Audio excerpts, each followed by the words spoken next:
Kwe. Nina Dalawisi Surik, Akaktigo Sisi Babid, Awabeki David. In Chile da Aquila de Abegweit. Good morning. My name is Judy. I am the elder in residence at P.E.I, but also I am the Abegweit First Nation's band member. I've been honored to say an opening prayer, which is a very special, because when we look at our ceremonies in our Indigenous communities, we pray and we give thanks every day for seeing a new day and everything that's in part of our communities. And we have the medicine wheel teachings from the 4 elements, the 4 directions, and everything that gives us life. We respect that, and we honor. So with that, Creator, thank you for this day you've given us. Thank you for allowing us to gather here and ask you to enter where you are, so your teachings will be with us. We ask for wisdom, so that everyone knows what is good in the world. We ask for love, so that we can spread your love everywhere. We ask for respect, so that we will know that everyone comes from one place, from you. We ask for bravery, so that we will not be afraid to do your work here. We ask for honesty, so that no one will lie or harm any one of us. We ask for humility, so that no one will be superior to another. And Creator, we ask for truth, so that we will see you in the future, on our last day, with clean heart and spirit. Thank you.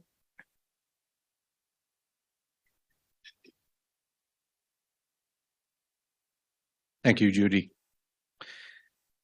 Good morning, everyone. Bonjour, Kwe. My name is Greg Keefe, and as president of the University of Prince Edward Island, I am honored to be your Master of Ceremonies for today's event in such a fitting location, our new Canadian Centre for Climate Change and Adaptation. I thank Elder Judy Clark, P.E.I's elder in residence, for providing a prayer today. I would like to further acknowledge that the land on which we are gathering is Abegweit, the Mi'kmaq name for Prince Edward Island, and the ancestral and unceded territory of the Mi'kmaq people of this region. I extend greetings to our podium guests, as well as to those joining us in person and online. Welcome to our innovative center, which was opened just this past May. This 45,000 square foot facility houses the U.P.E.I School of Climate Change and Adaptation, the U.P.E.I Climate Lab, the Climate Smart Lab, and state-of-the-art research centers of excellence, including a Center of Excellence in Food Security and Sustainability. We are extremely proud to be providing an interactive environment where new knowledge and innovation and research can take place for adaptive solutions nurtured through an environment of collaboration and multidisciplinary research. The center has a key role to play in the discovery of solutions to mitigate the impact of climate change in our coastal areas and on the health of our populations and industries, solutions that are applicable beyond our shores. The center also supports key learning programs, including U.P.E.I's Bachelor of Science in Applied Climate Change and Adaptation, which prepares our students to continue the important work of mitigating the effects of climate change after they graduate. I would now like to call upon someone who needs no introduction to our work here at St. Peter's Bay, and who was instrumental in making the dream of this center come true. It is my distinct pleasure to invite the Honorable Lawrence MacAulay, Minister of Veterans Affairs, Associate Minister of National Defence, and MP for Cardigan, to the podium. Minister.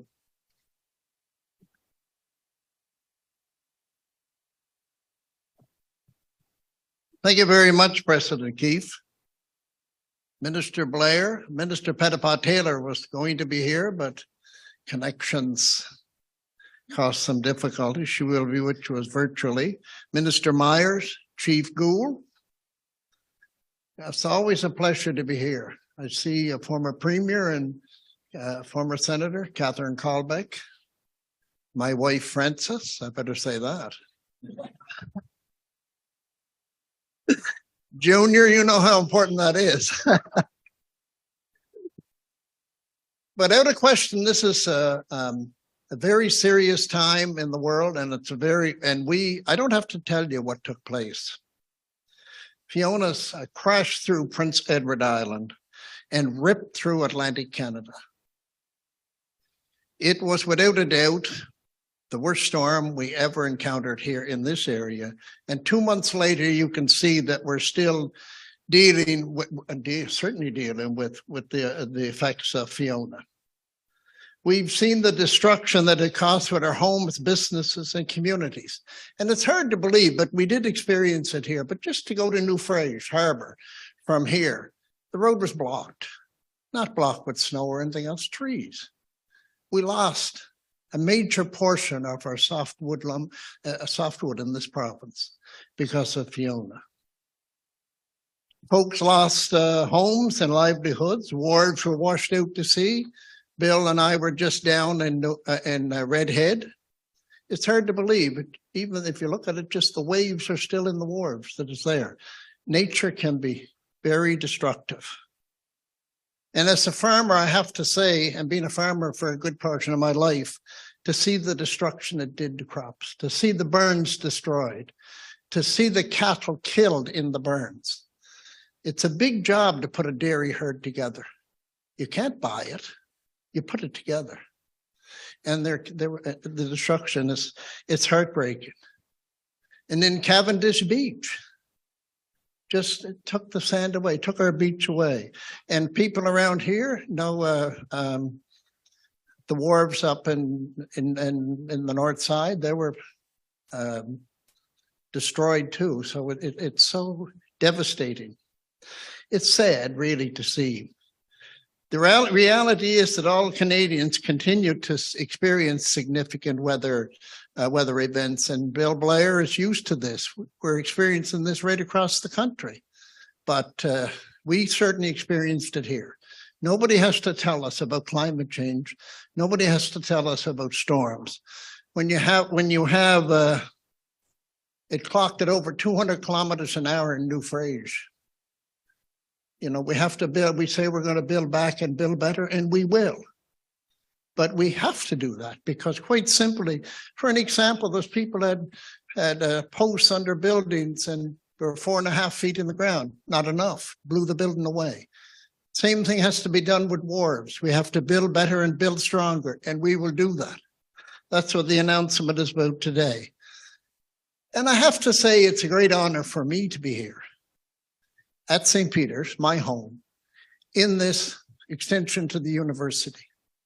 But it's the people I'm looking at that created this. It's people working together that made this happen.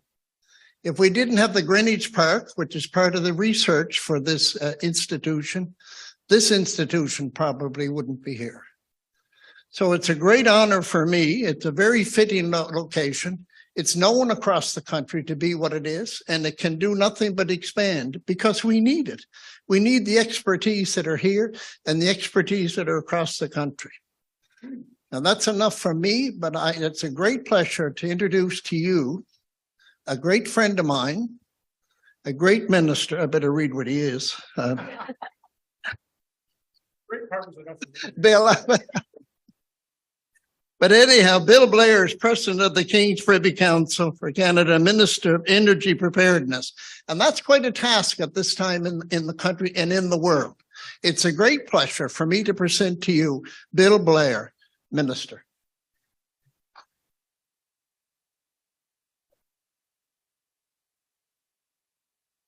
Well, good morning, everyone. Bonjour tout le monde.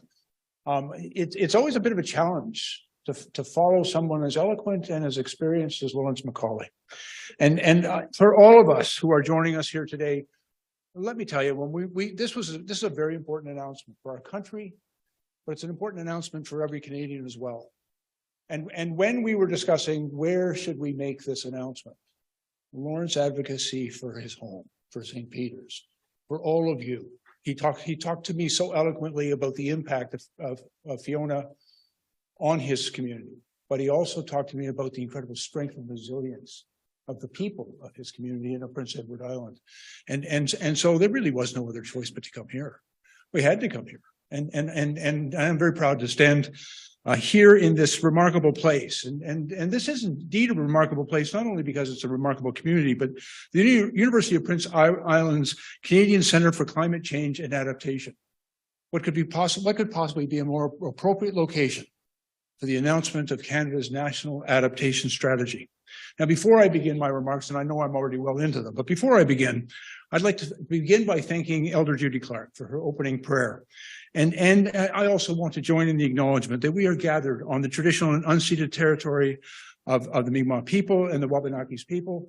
And I'm also very grateful, by the way, that Chief Gould is here with us as well, because making sure that we work closely with, in collaboration with First Nations people, that we incorporate traditional knowledge into all of the work that we do, and knowing that Aboriginal communities are so disproportionately impacted by climate change, that partnership, that relationship is very important to us, and we thank you for being here this morning. This morning, my colleagues and I, as Lawrence has told you, had the opportunity to go to Redhead, an area that was once a very busy fishing port and an important part of the local economy. And I had the opportunity to listen to the harbor master and to the fishers there. I heard their commitment to rebuild their business and to rebuild their community and to rebuild that harbor. And they need our help. And I wanted to assure them, as I want to assure you, we'll be there to help them, because we know how important their work, their livelihood is to this community. But we also recognize the impact of Hurricane Fiona on agriculture, on people's homes and businesses, and on this community, to the important tourist industry, and so many places right across the North Shore. And so it's very important that we all work collaboratively together. And Minister Myers and I know we've got a lot of work to do, but all orders of government have to come together. Climate change is hitting all communities right across Canada. We know here in St. Peter's Bay and Morel, natural disasters occurring more often with greater frequency and greater severity. But as Lawrence indicated, over the past few years, we have seen, first of all, with the pandemic, which had an enormous and devastating impact on our lives right across this country and around the globe. We saw incredible and unprecedented floodings in British Columbia, causing literally billions of dollars in damage, and hugely impactful in critical infrastructure like transportation, bridges, and railways, but also in farms and in communities. We've seen unprecedented flooding across Manitoba. We've seen wildfires impacting our communities, and these are directly a result of climate change.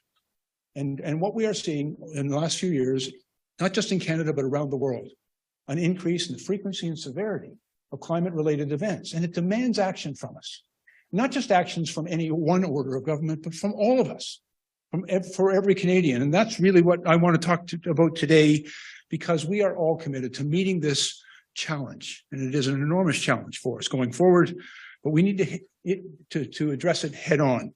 We need to have a plan on how we will deal with the many impacts of climate change. And that's why today I'm very proud to be here to launch Canada's first national adaptation strategy and a federal action plan that will support it. And like every action plan, there's not just commitments and targets, but there's dollars behind it. Every day, Canadians watch the news and they see stories about communities around the world who are feeling the impact of extreme weather exacerbated by climate change. And too often, although we used to see this around the world, we're now seeing it right here in our own backyards. And as I've said, Canadians have been devastated by incredible floods. Whole towns, and the town of Lytton, for example, in British Columbia, was completely burned away in a fire a little over a year ago. These are unprecedented, and it demands action from us. We've seen farmers lose their seasons due to drought, and in the north, where climate change is perhaps being most significantly impacting those communities, the permafrost is literally melting beneath their feet. And therefore, today, we are announcing Canada's first ever national adaptation strategy. It is entitled Building Resilient Communities and a Strong Economy. And we're starting the work of consulting right across the country in order to finalize our core pieces, the objectives and targets that we must achieve as a nation. We need to do this together with our partners at the provinces, the territories, with national Indigenous organizations, and with expert stakeholders and the researchers at institutions like this. The strategy will set Canada up for a climate resilient future because we require a whole of society plan. There is no one part of us that can do what all of us need to do together. Our plan identifies priority areas that are going to help us focus on ongoing efforts on the most urgent threats that we are facing, and it mobilizes all orders of government, making sure that together our efforts are aligned and therefore more effective. And just as an example, today we're also releasing the Government of Canada's Adaptation Action Plan, which will describe how the federal government will implement our strategy by making strategic choices to meet the goals, objectives, and targets that we've outlined in our strategy. We have targeted measures. And one of the things we heard from stakeholders in Canada and around the world is you just can't have a plan with good intentions. You have to have targeted measures that are clearly articulated. And this plan does that in 5 key areas. In disaster resilience, we know that building things back the way they were isn't going to be good enough. And we're going to have to create new and more resilient ways for our infrastructure, for our homes, and for our communities to be resilient to disaster. We also are focusing in new target measures on health and well-being. And I'll just share with you, 2 summers ago, over 700 elderly people lost their lives as a result of a heat event in this country. And so we have to look at not just the immediate threats to their health, but also the impact that climate-related trauma can inflict on people's mental health and well-being. We're looking at the economy and workers. I heard very clearly this morning from those fishers who know that wharf has to be back up and running in the spring so that they can go out and do the important work that we all rely on them to do. And right across the country, we know that our work must be tied to a resilient and strong economy. We have to make an economy that works for all Canadians, and therefore it has to be resilient to climate change. We're looking at nature and biodiversity because, again, the result of this devastating weather events can have a very significant impact on our wildlife and the biodiversity of which we all come to rely and to which we all share a great pride in this country. And finally, there are very specific targets about infrastructure, because what we have seen is when bridges and railways and roadways are washed away, when culverts are insufficient, whole communities can become isolated. Infrastructure like our harbors, infrastructure like our rail lines, all of those things must be built in a stronger way, in a more resilient way. So under this strategy and action plan, and I'm finally getting to some of the details on it, we will be investing another $1.6 billion over the next 5 years to build climate resilient communities and to support a strong Canadian economy. Now, this is not just simply the start. And in fact, it's in addition to more than $4.6 billion that we've invested in ongoing adaptation measures since 2015 and a total of over $8 billion since 2009. So today's announcement will build upon those significant investments. We will be providing more support to municipalities for community-driven adaptation projects through the Green Municipal Fund with a one-time transfer of $530 million, which is going to be delivered in partnership with the Canadian Federation of Municipalities. And I will share with you, I come from a municipality. Every town I go to, I like to go see the mayor. And because I am who I am, I also go see the police chief. And the reason I go see the mayor and speak to the local councillors is because very often, as Lawrence and I know, that's often the closest people to the community. They know what's going on. They see them in the grocery store or the Tim Hortons. They're part of the community, and they can help us make better decisions to support communities right across this country. And so we know we have to support those municipalities because they're an important order of government, an important voice and perspective that has to inform our work. We'll also be topping up the Disaster Mitigation and Adaptation Fund with an additional $489 million. And that money will be for structural and natural infrastructure projects that is necessary to build more resilient communities in the face of climate-related disasters. We know and recognize that climate change is having a disproportionate effect on Indigenous communities across Canada. And when we understand, respect, and leverage traditional Indigenous knowledge, everyone benefits in Canada, and we are stronger for it. And that's why this plan also includes $50 million over the next 5 years for Indigenous community-driven adaptation. This is about investing in future savings. You know, I think we should always be careful when we're spending public money. This is something Lawrence and I talk about a lot. And we have an obligation in order to make sure that when we're spending Canadian tax dollars, that all of them are an investment in future growth, but also an investment in cost avoidance. And I can tell you there's a great deal of data to support this. For every dollar we spend on prevention, on stronger infrastructure, we can save as much as $10 in recovery. That's an extraordinary number, because if we do nothing, we have seen the cost of these types of disasters have been increasing and accelerating in its increase year after year after year. And by investing in a stronger Canada, by investing in a more resilient Canada, we can make a real difference. And we can actually save Canadian taxpayer dollars and at the same time make our communities stronger and help Canadians be safer.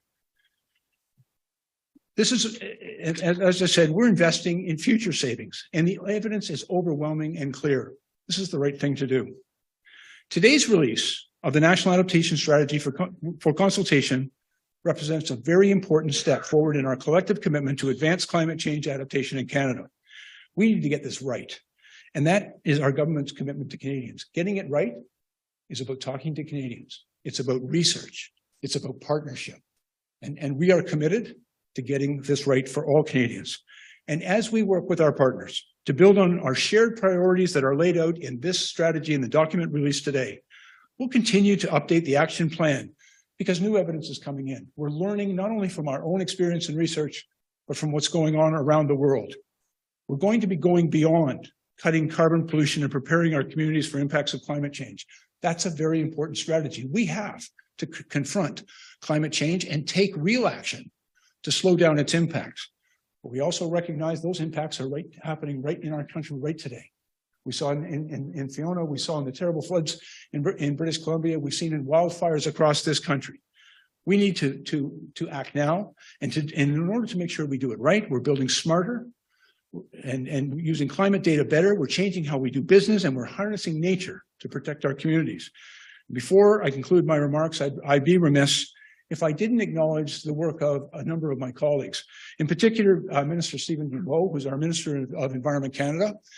He has recently returned from Egypt, where he was leading Canada's delegation to the COP27 meeting. He and his team at Environment Canada have been at the heart of this work. But I also want to assure you, this is a whole of Canada effort. And so Minister Jonathan Wilkinson, who'll be making a similar announcement to what I'm speaking about today later on this morning in British Columbia, and his work is at Natural Resources Canada. My own work within the emergency preparedness portfolio, but every department and agency of our government is involved in the National Adaptation Strategy. And it's only together that we can ensure Canadians are leading the way, not just fighting climate change, but also in making sure that we work together to protect ourselves, to be there for each other, to create a safer, more resilient Canada. I would now ask, and unfortunately, as Lawrence has shared with us, Minister Ginette Petitpas Taylor was unable to make a flight connection, but I believe she'll be able to address her remarks following this. So Ginette, over to you virtually.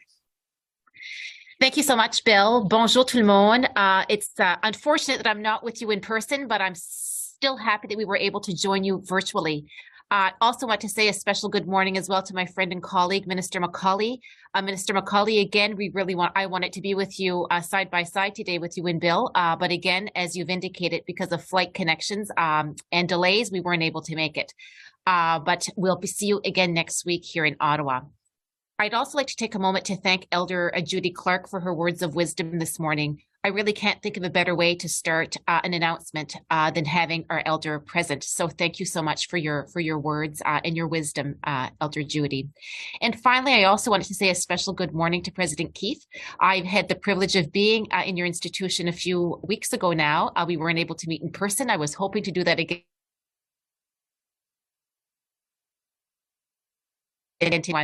C'est un plaisir pour moi.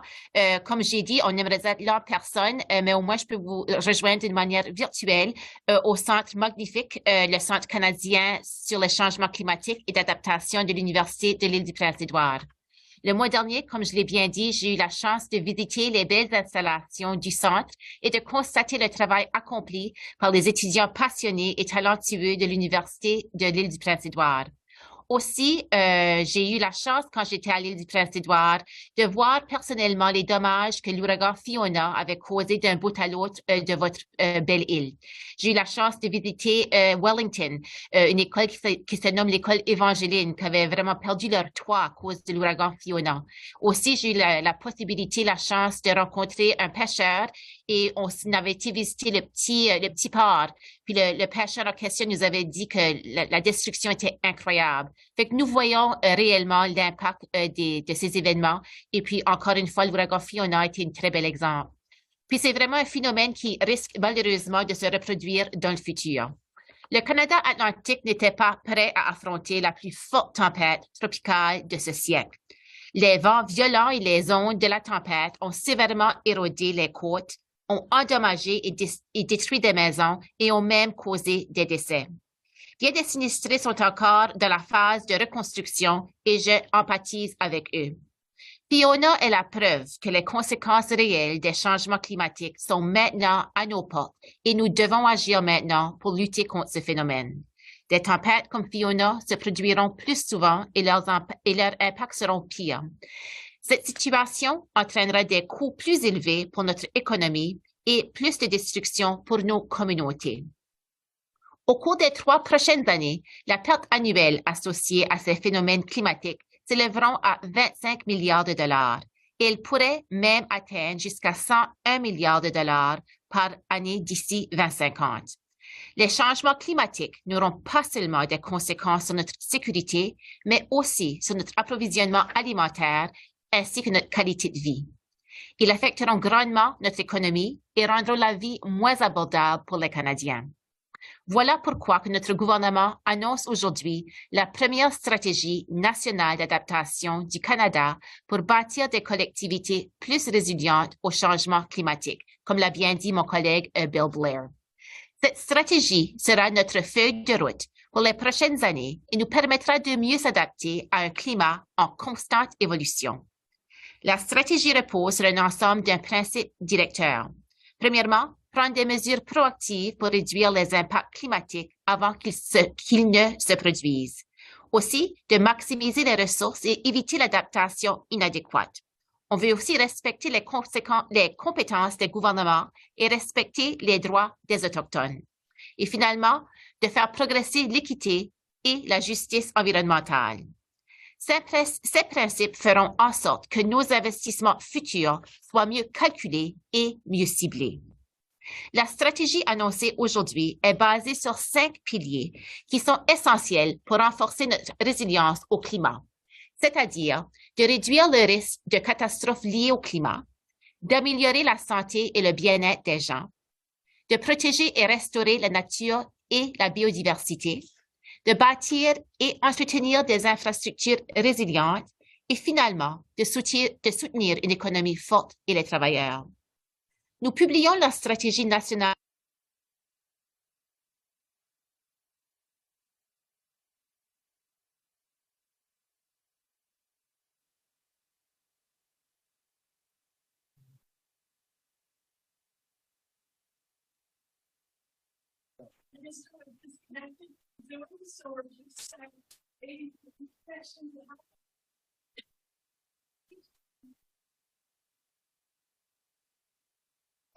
Why don't we move forward and then that's good. That's good.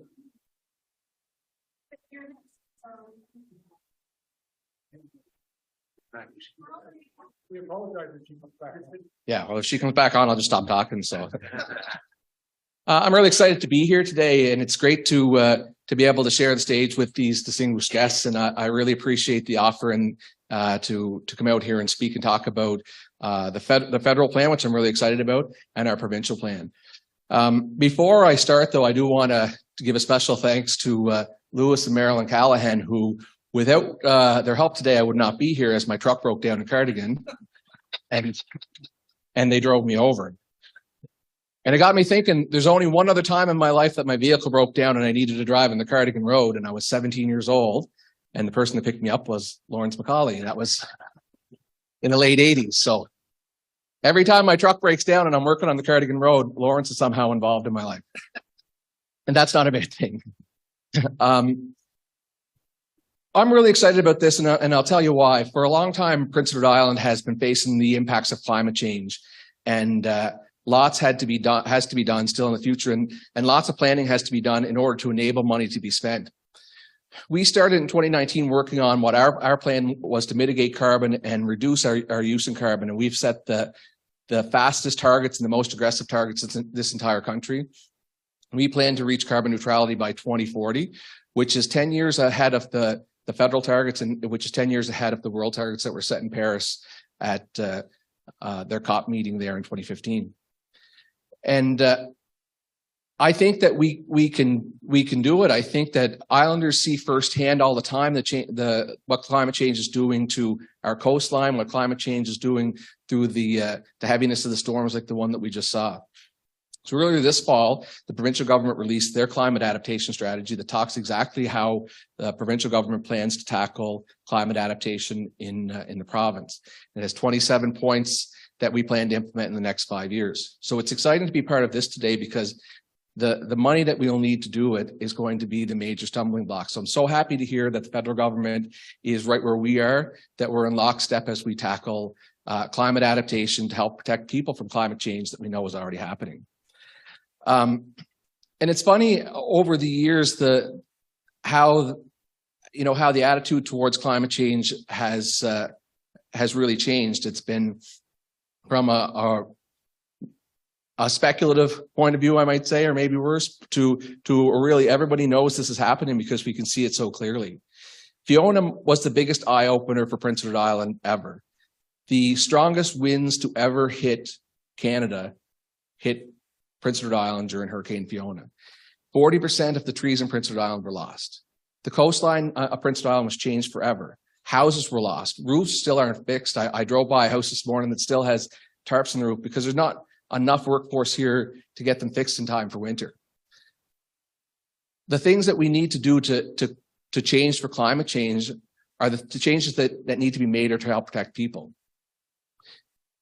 And we all understand the wind component of it, but we're seeing hotter summers. How do we protect people from the heat? How do we protect people from the flooding? How do we protect people from the wind? And how do we protect our communities so that we ensure that they're there for the future? And I guess this is where we are. We're here with the help of the federal government. We plan to tackle it. And I'll tell you right now, any dollar the federal government wants to send to Prince Edward Island, we'll spend it. Thank you.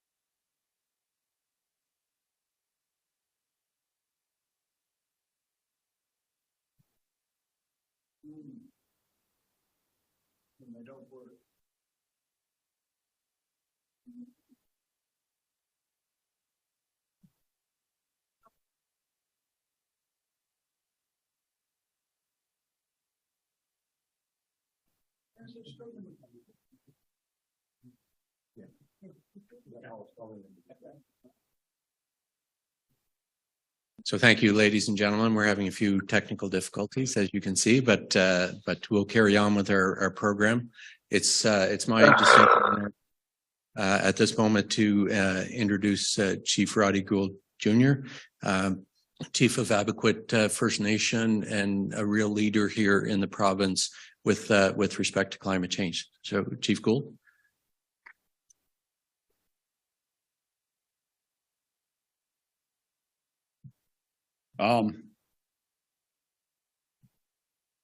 Before I stick to my speech, because I know I'm on a time limit, and this one of my biggest problems is sticking to a script because I always speak from the heart. So first of all, I'd like to start from the heart, and I appreciate the acknowledgements of all my colleagues at the front here, acknowledging the Mi'kmaq territory that we're all in, and appreciate what my family, my relatives. Judith, I appreciate your prayers and the feathers, and I am a very proud Mi'kmaq father, grandfather, and the proud husband of a beautiful wife. Welcome to the Mi'kmaq territory of Prince Edward Island. And I would first of all like to acknowledge some of the great words that were shared by Mr. MacAulay. I fished in New Frage, which is 45-minute drive from my home. We have involved with this community from day one. My wife had worked in Surrey, which is another 45 minutes from our place again. I've fished in Wood Islands, which is another 45 minutes from my residence. We've always worked outside of the community. We've always worked to better our families and our society, and are a proud part of the community in the territory of Prince Island, in Mi'kmaq territory. So welcome to Mi'kmaq. I'm going to stick to my script here and make some of the acknowledgements. First of all, before that, because I didn't put it in this, the communication problem on Prince Island is a very prime example of how climate change and Mother Nature affects communications. We were devastated when we were isolated and loss of power for up to 19 days. And each family had a problem of communicating. The internet went down and lines of communication were severed. And the internet problems that we're seeing today is a prime example of why Prince Island needs to be prioritized and fulfilling their obligation from the federal government to clean up our communication lines. Thank you. There's my pot shot. Wade, bonjour, hello. I am Chief Roderick Gould Jr. of the Abegweit First Nation. I don't speak my language very well, but I try. Nindelawisi, Sa'amolo Ligigusu, Monastwalo Nuisi, Ichka Buzik. First of all, before I get to this speech, I'd like to thank again being here, and it's an honor. And I'd like to add a couple of catchphrases: truth and reconciliation. Climate change is true, and involving the Mi'kmaq leadership and the territorial rights holder of Prince Island in the process to challenge that and take that on, I'm honored. That is true reconciliation. Platitudes and words can only go so far, but involving the First Nation, especially the leadership in the territory of Mi'kmaq territory, Walalan, I appreciate everybody. Walalan. I'm happy to be here today. Almost 2 months after Fiona, some islanders didn't believe our climate needed attention. Here we are. Drive around Prince Island. Look it up online. You'll see how devastated down it is. After 21 days without electricity, the loss of many trees, severe damage to our properties and businesses, people are taking this seriously now. It has affected each and every one of us in Prince Island collectively. Abegweit First Nation is made up of 3 reserves: Morel, Rocky Point, and Scotchford, geographically located throughout Prince Edward Island. We have over 500 community members, and our average age is 26 years. Abegweit has many businesses, from our gas bar, Robin's Donuts, Redstone Marine Shop, in which we provide services not only to our First Nation, but to the neighboring communities in most of eastern Prince Edward Island. We have 7 lobster fleets and 2 crab boats. During Fiona, our gas, which is designated under the Provincial Emergency Measures Plan, served thousands of islanders who had no power, providing them much needed fuel for their generators, as well as essential commodities to survive. As fishers, I have fished in the beautiful port of New Frage for many, many, many moons. Our wharves, such as Redhead, New Frage, and Surrey, were all impacted by Fiona's winds and the surges that affected our shoreline and our properties. Abegweit takes care of our own community members under our emergency measures plan during storms, in which we reach out to help other communities. We provide services under our personal emergency measures plan to provide services to the neighboring communities in times of need. We've offered assistance recently under Fiona again to our neighboring elders home care that needed it. We went there as a team to provide support outside of our First Nation because we are part of society, and we are a productive part of society. During Fiona, there were close to 20,000 people in our area that had no power, close to 19 days, unheard of. And I'm pretty old. I heard of a lot of things. I survived growing up the blizzards of P.E.I. in which we lost powers. And I remember always telling my children, I remember going a week in a blizzard where we had no power. 19 days. You cannot tell me the climate and Mother Nature hasn't changed. It has. We have community warming centers that were equipped to handle up to 72 hours. 72 hours. That would have been an easy one. Now we are looking at how do we prepare to have a warming center that can last, supporting more people for a longer period of time.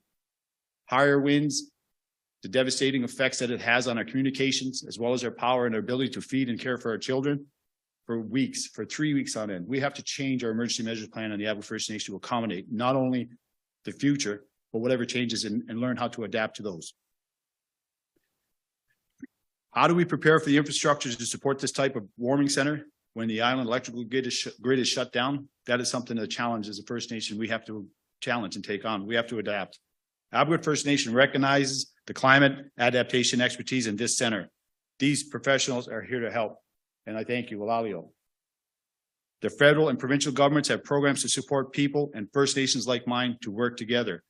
That is true reconciliation. Being here today, a part of the process, again, I thank you, Walalio. Real solutions in the issues of climate. How do we adapt, become resilient, and create opportunities for new businesses during this time? Together, collectively and collaboratively, we can come up with solutions. Abegweit First Nation is best practice by example under our emergency measures plan. I'm proud of that. Today, I'm pleased to share this stage with the federal government, who continue to demonstrate the willingness to form partnerships with Walalio, including having Indigenous people at the table. On behalf of my elder Judith, we both appreciate being here and being a part of this. Working with provincial ministers like Minister Myers, great storyteller, rolling up our sleeves, getting that truck started, and taking the enormous battle of climate change. Walalio. We must work together, having real partnerships, change the direction our climate is going, and save Mother Earth. We always talk about truth and reconciliation, and by best practice, the First Nations have adapted. We have moved indoors. We have left beautiful Prince Island to the mainland when times are tough. We know how to adapt. We are resilient. We've survived the hardships of climate, society, to be a productive part of society today. Walalio, on behalf of the Abegweit First Nation, I'm said Nogma. Walalio.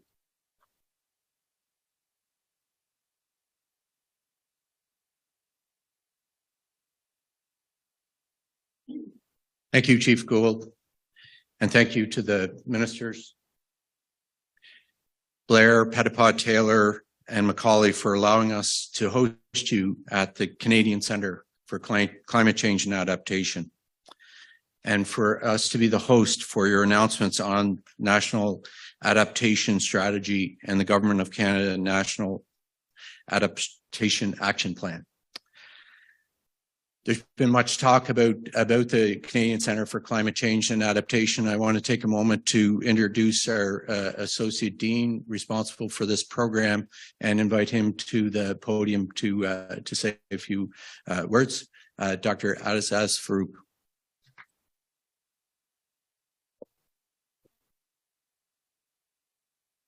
Thank you, Greg. And thank you all for being here. And I would like to thank federal government, Minister MacAulay, Minister Blair, and Minister Petitpas for having this important announcement at the Canadian Centre for Climate Change and Adaptation. And as Minister Blair said, that there could not be any better place than this to make that significant announcement. And just want to give a very brief overview of the center. So as President Keefe said, so this center is housing a 4-year degree program on climate change and adaptation. So that means we are preparing graduates for future who can tackle the climate change related issues. And not only that, we have graduate students, over 30 graduate students with different faculty members tackling different aspects of climate change. And in my opinion, climate change is multidisciplinary, and it has been said before, but we need to all work together to come up with the resilient climate adaptation and mitigation strategies so that we can leave a world for the future generations. And at the end, I would like to thank again everyone for being here. I can see undergraduate students, grad students, thanks for your participation. Also community partners, all level of government, Indigenous communities for being here and be part of this. And we are very excited as a center to work and strengthen our collaboration with all level of government, community partners, industry partners to build resilient, adaptive, and mitigative solutions for the climate change. Thank you.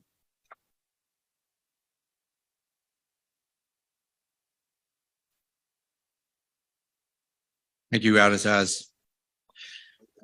In closing, I will just say that the University of Prince Edward Island is excited to play its part in this shared vision and strategy for climate resilience in the country.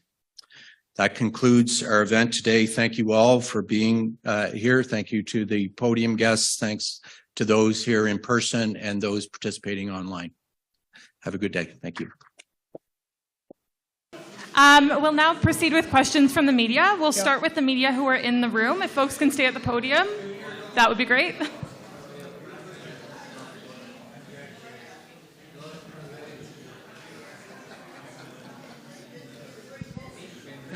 I think they're going to notice I'm holding myself up.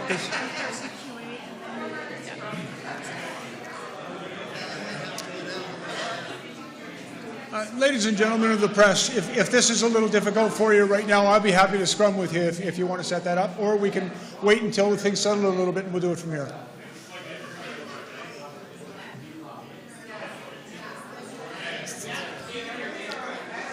Step in just a little closer, stay out of the camera. Oh, hey. Hello, hello. We got a mic. All right. Just looking at this adaptation plan that we're talking about, well, I'll introduce myself, sorry. Tony Davis with CBC. Looking at this adaptation plan, $1.6 billion, how much of this will actually go towards Prince Edward Island to fight climate change? Well, what we've seen is that every single part of the country is being impacted by climate change. You know, academic institutions like the one in which we stand, I think, are going to be very important to help inform Canada's national strategy. And we've said we recognize the importance of data collection. We recognize the importance of research, to listening to our experts. And this is a place that creates experts. Also had the opportunity. We saw the direct impact of climate change on Prince Edward Island. Almost everyone on this island lost hydro, as Chief Gould shared with us. You know, the impact for farmers and for fishers and for communities and people's homes and businesses was very, very significant. And so in the National Adaptation Strategy, I really believe the entire country will benefit. But I also recognize, and let me be clear, there are a number of other really important federal programs that we work with the province to implement. The Disaster Financial Assistance Arrangement. We've committed a significant amount of money to the Department of Fisheries and Oceans to help with harbor repair and restoration, to the clearing up of ghost gear fishing equipment that was destroyed during the storm. And so we know that there's significant investment for Prince Edward Island. Forgive me, I've been in BC a lot too. They've had some bad floods and fires. But here in Prince Edward Island, there'll be money to assist in the rebuild.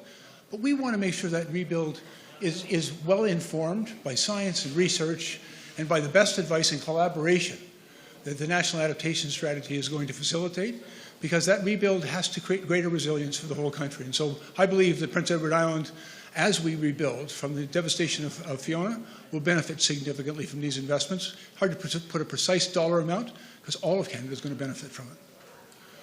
Now, I see a lot of talk about, obviously Fiona, the impacts of that on our coastline, agriculture, buildings, everything on the island. We're talking about, building resilient communities, building resilient coastlines.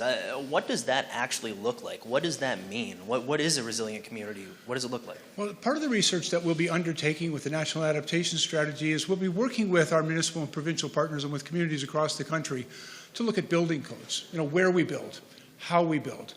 We also know that there are significant investments to create greater resiliency for critical infrastructure, for our highways and bridges, for our harbors, for our rail lines. All of those things Canadians rely on for their supply chains.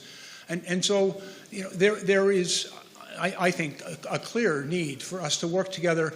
There's also a number of other significant components that we'll be bringing forward as part of this strategy. We're working right now with insurance partners and others across the country to develop a national flood insurance program that is going to help Canadians protect themselves and make better decisions about where they build. We're also, those decisions have to be informed by science and by data. And you'll see in the National Adaptation Strategy significant new investment in the creation of better flood mapping, a flood risk portal, so that every Canadian, every community can have data and information that's going to help inform, make better decisions about where to build and how to build to be more resilient.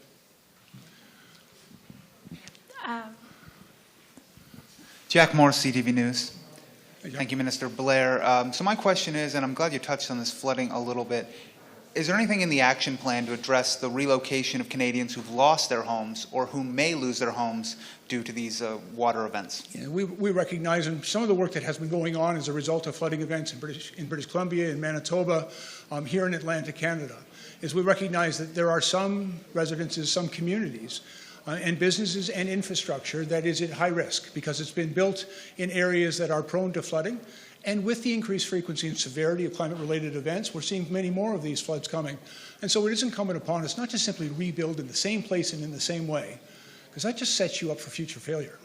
And so the decisions as to whether or not properties can be protected, or by protected either by building in a different way or by diking systems and pumping stations, and there's a whole range of alternatives we can consider. But we also recognize that perhaps in the highest risk communities and areas of this country, retreating from those areas and helping people relocate is going to be an important part of that strategy. That's not something that the government, in the federal government, would do by edict alone. We'll do it in collaboration with municipalities, with the provinces, and with Canadians right across the country. You know, there are significant changes that need to be made to create a safer, more resilient Canada. Certainly relocation is a consideration, but it's part of a whole suite and spectrum of various responses that we need to consider, all of which should be well informed by data, science, evidence, and collaboration. So is there money in this announcement today for people to relocate?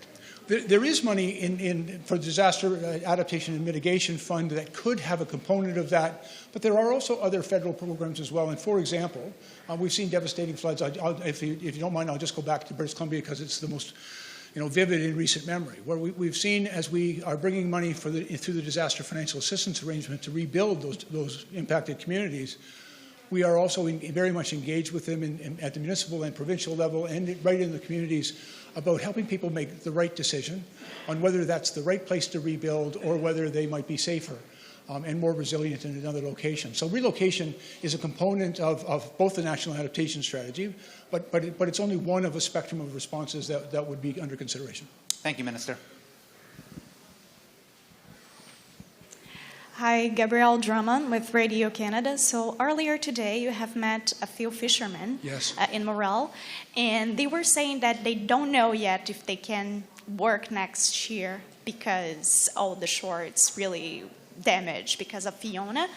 What kind of solution does the government have for those people who need to work next year? Well, Lawrence took me out to Redhead Harbour this morning. We met with the harbour master, but we met with many of those fishers who are really concerned about their ability to go out and support their families and do their work. When the season opens again in April, there is obviously an enormous amount of work that needs to be done to repair not just the wharf, but their outbuildings and the way in which they do their business. One of the things that was really important to hear was not only the sense of urgency, which they clearly shared, but also their commitment to their profession, to their community, to the work that they do. This is their livelihood. And what we're able to commit to them is we'll work with you. We'll work with you with the province, we'll work with you with the federal government, we'll work with them directly to help them get back and to restore their industry, to restore their jobs. One of the things I also saw in talking to those men, and they're brave, strong men, they go out on the ocean. But at the same time, there's a great deal of anxiety and concern for the future. And it's one of the things that we've talked about in the National Adaptation Strategy, the well-being of Canadians who are impacted by climate change. And so I think we need to be there for them, but we also need to be compassionate to what they're going through. And that's not just in Red Harbour, but in communities right across Canada. And what was the part of the province in this strategy, and how are you planning on working with the province concretely to get all that work done? Yeah, well, I wouldn't presume to speak for Minister Myers, but I can tell you, I believe all three orders of government have a responsibility here to work together. So federal, provincial, and municipal.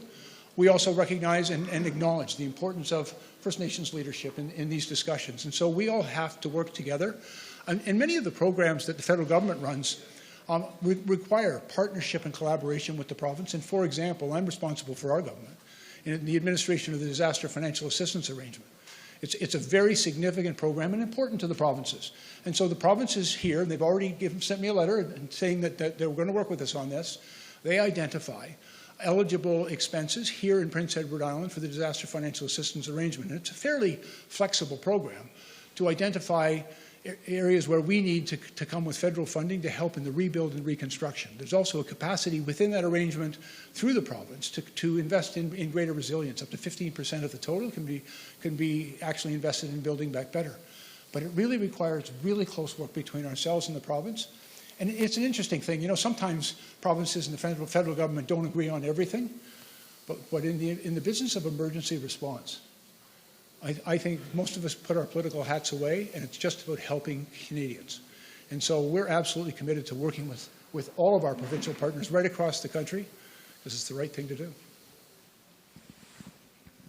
Okay, thank you so much. We'll now go to questions over Zoom. Thank you, merci. First, to the online journalists, our apologies for the technical issues at the start, and appreciate that you have been able to join us.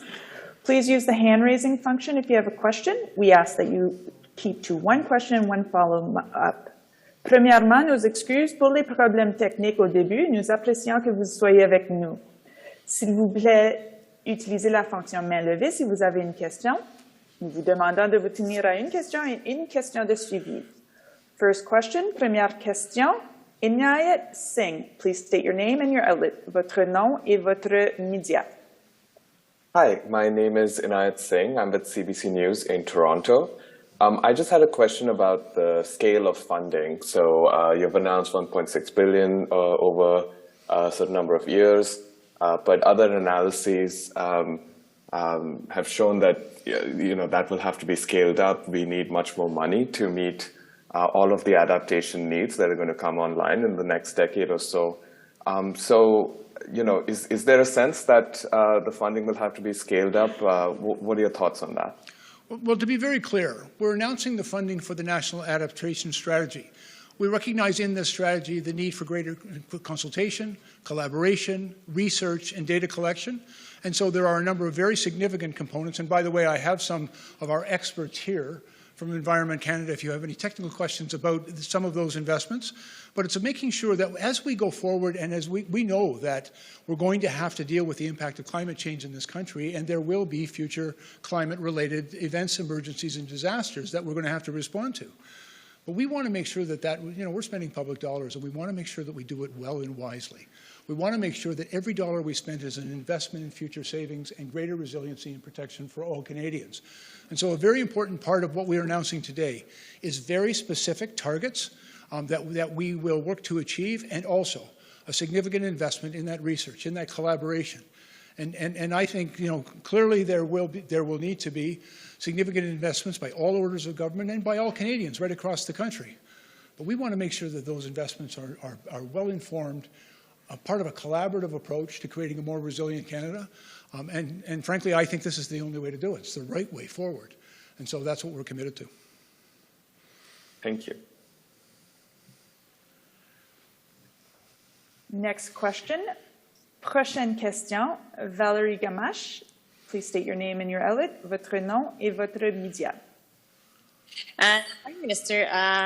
So I understand the answer you gave to my colleague is that you recognize that $1.6 billion is not enough to tackle the problem at this point.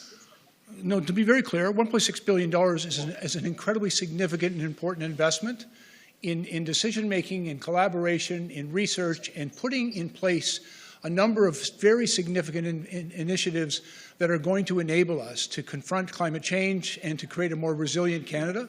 We also know that, notwithstanding our best efforts, there will still be floods, there will be still wildfires, we'll still have heat events, but going forward, we're making significant investments in protecting Canadians from those events. And so we'll continue to have to respond to them, but in all of our responses, informed by the National Adaptation Strategy, we'll be better and safer and smarter in how we make our investments going forward. This is about helping the country adapt to the new reality of climate change. And these investments are very significant, unprecedented, and I think they're going to make a very real difference for Canadians. And you obviously have to have more discussion with the province. When do you think you will be able to deliver a national strategy that will be approved by all the province territories and also Indigenous communities? Yeah, and it's a very important question because we all have a responsibility. All three orders of government and our national Indigenous organizations and leadership have a responsibility to collaborate and work together in the best interest of all Canadians in response to climate change and the natural disasters and risks that we're facing. I have a meeting scheduled next month with all of the federal, provincial, territorial ministers responsible for emergency response. We've invited the national Indigenous leadership to be at the table because they belong there. And it's not the start of the conversation, but it helps advance. I will be presenting to them the particulars of the announcement we made today and a number of other significant federal initiatives that we believe are going to make a real difference. But it's really important not just to talk to them, but to listen to them and to really demonstrate that commitment to collaboration and working together. And it's only by working together. And let me give you an example of that. I've been also dealing with wildfires across this country. And one of the things we learned very quickly, and when I first got into this portfolio, was that Indigenous traditional knowledge could actually help us protect communities and respond in a smarter and safer way. And so we're beginning to, and by all of our federal programs, are now incorporating that traditional Indigenous knowledge into the work that we are doing. That just makes us help protect all Canadians. And it's also the right thing to do in keeping with our commitment to truth and reconciliation and to the United Nations Declaration on the Rights of Indigenous Peoples. So it's the right thing to do, and it's also the smart way to do it.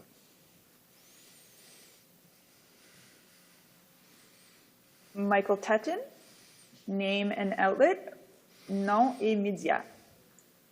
Michael Tutton, the Canadian Press National News Service. Minister, what adjective would you use to describe then the 1.6 billion as, is this a small portion of what's needed annually, a down payment, a beginning? How would you describe, versus the approximately 5.3 billion that the IBC estimates is needed annually to adapt? Michael, to be clear, I think this is a hugely important and significant investment. And frankly, I'm not one to downplay the significance of $1.6 billion.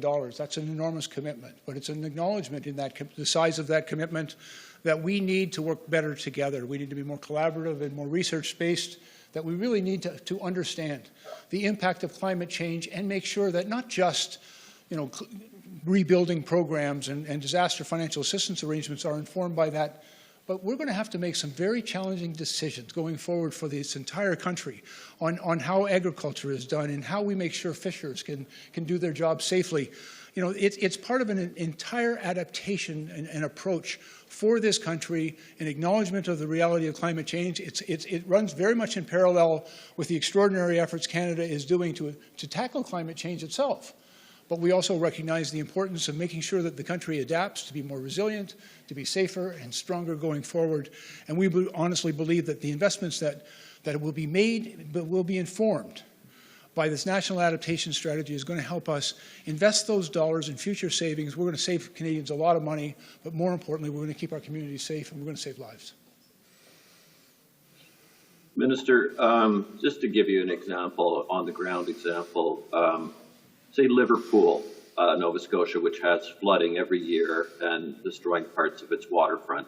They only have a person or two to make these applications, whereas Charlottetown or Halifax, they have a whole raft of people.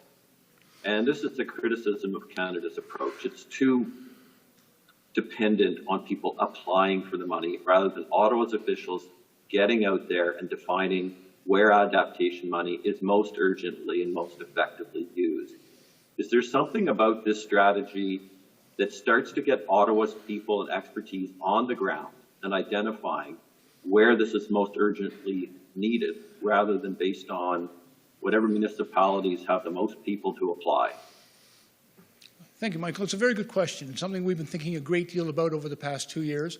One of the tasks that I've been given by the Prime Minister is to do a complete and comprehensive review of the disaster financial assistance arrangement to make sure that it's done in a way that still is smart investment of Canadian money, but do it in a way that is flexible and available to as many people as possible. And so we're working, you know, it's because it's done in partnership with the provinces, territories, it's important to sit at the table with them and to work out how we do this right. And I just want to be clear, this is not about taking money off the table. It's about spending money smarter. But in addition, Michael, let me also point to you something I think is quite significant in this strategy we announced today, and it was the $530 million that's being directed towards working with the Federation of Canadian Municipalities, another order of government that really doesn't have direct access, except through the provinces, to the disaster financial assistance arrangement. And that's an acknowledgement that local governments, regional governments and local mayors also have an important role to play in helping inform the Canadian government on where's the smartest and best place to make their investments. And we also want to work with those municipalities because they're going to have to make some difficult choices. They're going to have to perhaps look at their building codes and look at where they decide to authorize building and residentials and businesses to locate. And so we want to work with them to make sure that we give them the information that they need to make smart decisions, but that we're also there as a good partner in helping make those decisions become a reality for the people that live in their communities. Thank you, Minister. Merci, Monsieur le Ministre. This now concludes today's event. Voilà qui conclut la rencontre d'aujourd'hui. Thank you for joining us. Merci de votre participation aujourd'hui. And ladies and gentlemen, thank you all for your patience. Listening to me prattle on. I'm very grateful for that. Thank you very much. It's a pleasure to meet you all. Thank you very much.